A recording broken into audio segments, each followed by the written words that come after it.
3 hari sebelum dilantik pada 20 Oktober 2024, Presiden terpilih Prabowo Subianto memberikan pembekalan terhadap semua calon menteri sekaligus wakil menteri. Sejumlah materi mengenai geopolitik, perekonomian, hingga perspektif anti korupsi menjadi prioritas pemerintahan ke depan. Mengapa pembekalan ini penting untuk Kabinet Prabowo? Kita akan membahasnya bersama dengan politikus Partai Gerindra, Immanuel Ebenezer, serta analis politik BRIN, Profesor Siti Zuhro, Prof. Wiwi. Bang Noel, selamat sore. Selamat sore, Mas. Ya, terima kasih atas waktunya bersama kami di Prime Time News. Saya langsung, Oke, saya langsung ke Bang Noel ya. Bang Noel, sebagai calon wakil menteri yang mengikuti pembekalan selama 2 hari ini, apa saja sih yang didapat pada 2 hari ini, Bang Noel? Banyak hal yang didapat oleh kita tadi ya, yang disampaikan oleh Pak Prabowo terkait Indonesia ke depan. Kita harus bicara tentang swasembada energi dan sebagainya, bicara juga soal penanganan korupsi.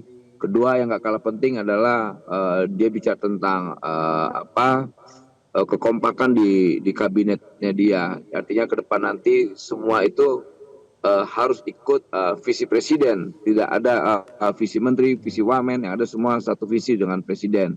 Dan presiden juga menyampaikan, ya kalau seandainya tidak sepakat dengan pandangan saya atau gagasan saya, mungkin menteri atau wamen khususnya karena saya wamen ya bisa untuk tidak berpartisipasi mumpung dari sekarang gitu. Yang jelas beliau menyampaikan secara lugas. Dan banyak hal lain lagi lah yang nggak kalah penting. Selain tim ini harus kompak, harus bisa bagus lah di pemerintahan pertamanya. Kita harus menunjukkan ke rakyat yang terbaik buat bangsa ini. Bang Dual, tapi ini ada hubungannya langsung tidak dengan tugas dan jabatan yang nanti akan diemban oleh Bang Noel? Ya pasti ada lah ya, pasti ada. Tapi nanti biasanya hari ini kan hanya persiapan untuk nanti di hari Senin ya. Mungkin pasca pelantikan itu ada lagi nanti kita di Magelang. Agenda di Magelang itu yang lebih inti lagi. Itu lebih greget lagi lah sepertinya. Kalau sekian tadi itu kan hanya menyampaikan hal yang besar lah ya, gagasan-gagasan besarnya ya. Soal harus punya tim yang bagus, ini harus kompak dan sebagainya. Itu. Tapi nanti yang di Magelang itu diisi lagi oleh pemateri yang bagus-bagus. Gitu. Yang tadi bagus semua. Gitu. Prof, kita tahu bahwa setiap presiden itu punya gaya yang berbeda-beda begitu ya dalam menyiapkan menterinya ke depan, para pembantunya nanti pada saat memulai masa jabatannya. Komentar Anda berkaitan dengan gaya Prabowo Subianto ini untuk memanggil para calon menterinya diberikan pembekalan dulu 2 hari, bagaimana Prof? Menurut saya bagus ya, jadi sangat positif. Ini menunjukkan bahwa Pak Prabowo sebagai presiden nantinya sangat mengharapkan para pembantunya itu siap secara mental, siap substansi, dan siap untuk melakukan kerja-kerja yang sifatnya sangat akseleratif. Oleh karena itu sejak awal ibaratnya diberikan pemahaman-pemahaman tentang betapa tantangan ke depan itu luar biasa, baik domestik maupun juga dari faktor internasional. Jadi faktor internal dan faktor eksternal yang berkaitan dengan politik internasional, lalu bagaimana kondisi Indonesia itu sendiri dan apa saja yang akan ditekankan untuk katakan gitu ya, membuat pemerintahan Pak Prabowo nanti ke depan itu betul-betul bisa meyakinkan masyarakat gitu ya, dengan sosok-sosok yang dipilih saat ini yang sudah sebetulnya tidak hanya dibekali, diharapkan mampu untuk mengeksekusi program-program tadi itu. Nah ini termasuk nanti akan menjadi showroomnya pemerintahan baru gitu ya, bahwa pemerintahan baru ini tidak main-main gitu ya, dengan kualitas dari para menteri-menterinya itu. Nah kalau itu sudah diucapkan sejak awal, menurut saya ini akan menjadi semacam cemeti ya, semacam Ya. bekal gitu ya, dan pemahaman bersama bahwa memang Presiden mengharapkan kali ini gitu ya, para menteri-menterinya, pemimpin nanti untuk di lembaga, badan dan sebagainya itu adalah sosok-sosok yang tidak meleset, alias sosok-sosok yang akurat tepat gitu ya untuk menduduki jabatan-jabatan yang dimintakan oleh Pak Prabowo. Prof, tadi Bang Dol juga sempat menyampaikan bahwa ada pernyataan lugas begitu yang disampaikan oleh Presiden terpilih Prabowo Subianto. Kalau misalnya nanti para pembantunya ini tidak mampu mengikuti instruksinya, maka silakan mengundurkan diri begitu sebelum dilantik. Kurang lebih pernyataan seperti itu tadi kata-kata Bang Noel. Apakah kemudian gaya seperti ini mengadopsi gaya militer begitu yang pengen ditekankan oleh Presiden terpilih sehingga kemudian garis komandonya itu terlihat jelas begitu. Satu komando yaitu di bawah komando Presiden terpilih Prabowo Subianto. Tanggapan Anda, Prof? Tentu Indonesia ke depan ini kan tantangannya luar biasa. Maka memang setiap pemimpin ada eranya, setiap era ada pemimpinnya. Karena pekerjaan rumah yang akan dilakukan ya oleh Indonesia ke depan ini tidak alang-kepalang berat gitu. Maka kalau kita ingin membangun Indonesia emas tentunya menyiapkan SDM-nya yang SDM emas juga kan itu.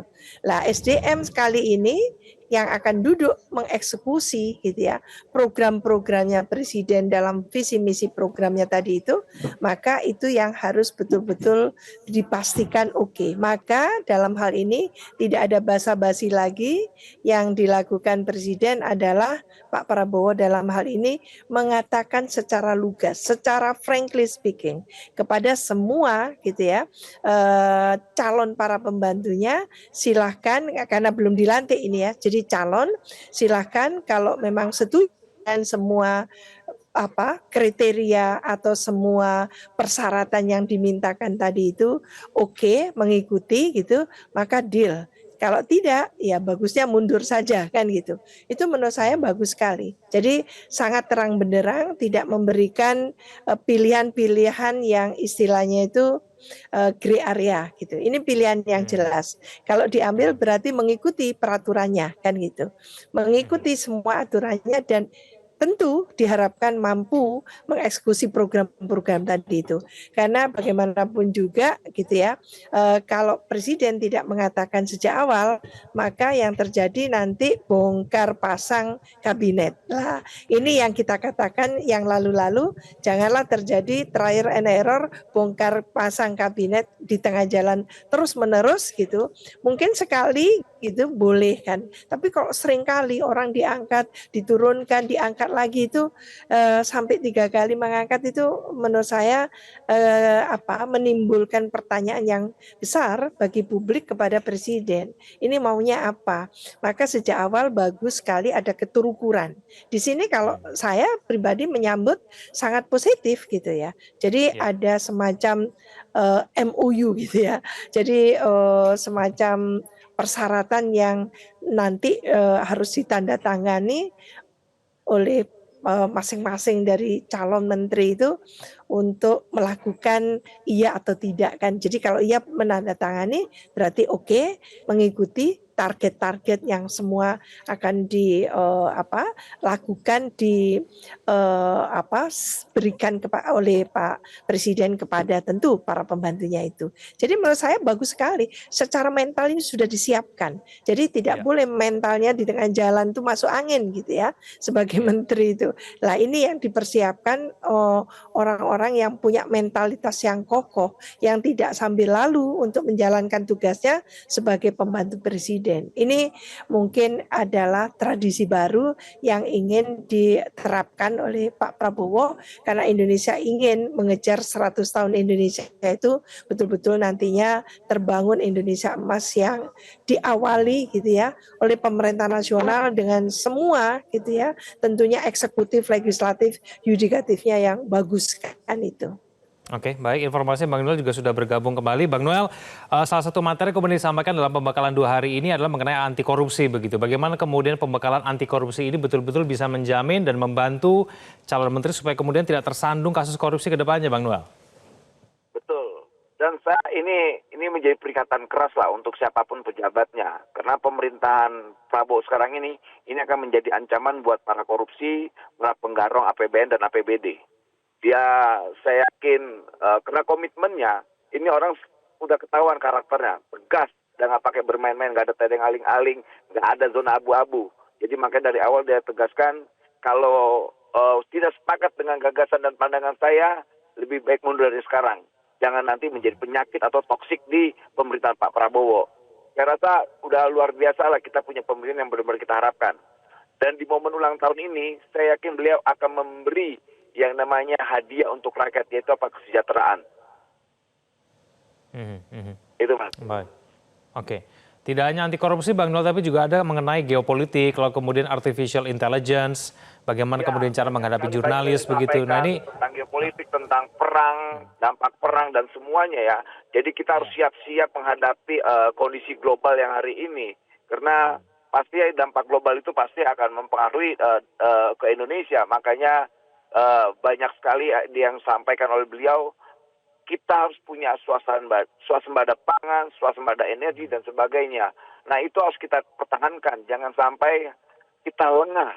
Makanya dia tidak mau melihat apa keadaan dunia hari ini, keadaan global hari ini, di mana-mana perang, lantas kita lengah. Dia nggak mau, dia tidak akan mau. Dia harus sampaikan banyak negara-negara yang lain yang sangat culas dengan Indonesia.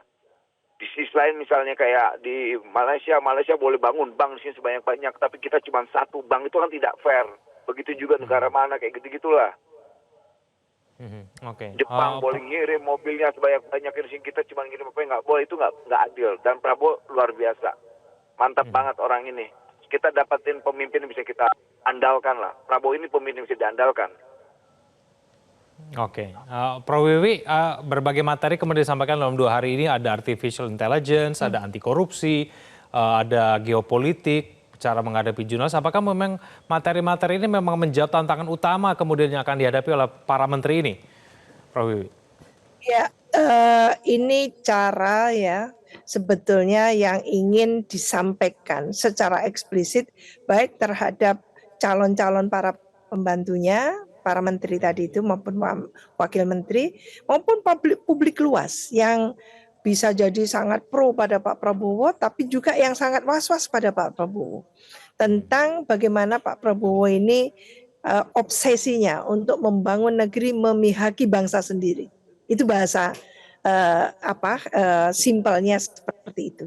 Jadi bagaimana ingin menunjukkan keberpihakan Pak Prabowo tadi itu, membangun negeri memihaki bangsa sendiri. Dan tentu modalitas seperti itu harus memahami secara makro gitu, bagaimana kondisi politik internasional saat ini. Yang ada beberapa negara dalam keadaan yang konflik dan luar biasa seperti di Timur Tengah, seperti di Eropa Timur gitu ya, Rusia dan Ukraina. Sementara di Timur Tengah itu ada yang luar biasa gempuran dari tentu ya, Israel ke Gaza, Israel ke Lebanon, Iran ke Israel dan sebagainya itulah. Ini juga akan berpengaruh terhadap tentunya gitu nanti masalah ekonomi lah. Ekonomi ini akan juga berpengaruh terhadap Indonesia.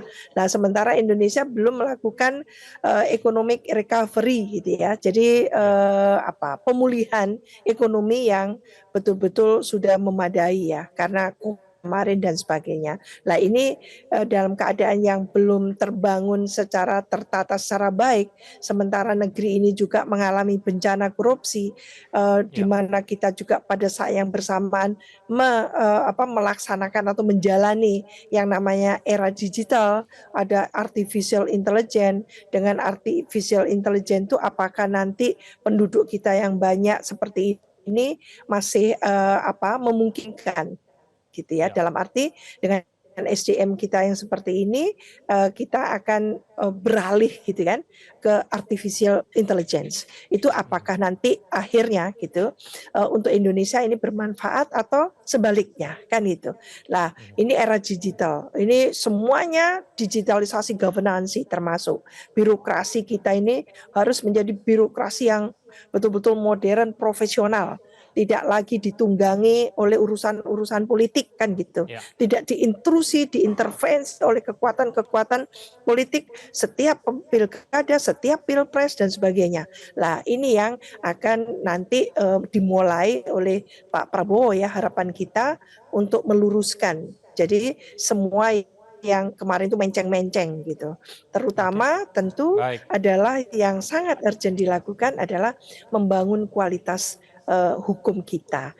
Karena Oke. Indonesia ini negara hukum, maka memang kebutuhan pertama kali adalah membangun kualitas hukum kita, menegakkan hukum kita, dan tentunya ini akan menjadi modalitas yang luar biasa ketika kita ingin melakukan akselerasi pembangunan yang out of the box gitu ya. Sehingga Oke, ada landasan hukum yang kuat, di situ masyarakat memiliki kepastian hukum, memiliki keterikatan secara hukum, dan elitnya terutama juga memiliki Ya. hal yang sama, terikat secara hukum, maka warning peringatan keras oleh Pak Prabowo untuk tidak akan menggunakan dana-dana APBN maupun APBD tadi disebutkan untuk kepentingannya sendiri atau diselewengkan, dikorupsi dan sebagainya, itu menurut saya adalah peringatan yang sangat bagus, pahit-pahit di depan istilahnya, sehingga selanjutnya itu siapapun tidak menggerutu karena pahitnya sudah disampaikan ke depan, dan ini mengurangi Mas Egan menurut saya politisasi hukum terhadap para elit. Jadi tidak perlu lagi politisasi hukum terhadap para elit-elit yang tentunya ini tidak mengenakkan untuk publik luas menyaksikan itu. Jadi kita betul-betul menegakkan. Oke, baik, kita akan tunggu nanti kemudian manfaat dari pembekalan 2 hari ini. Terima kasih Prof. Wiwi, terima kasih Bang Noel sudah bergabung sama kami di Prime Time News. Selamat malam semuanya.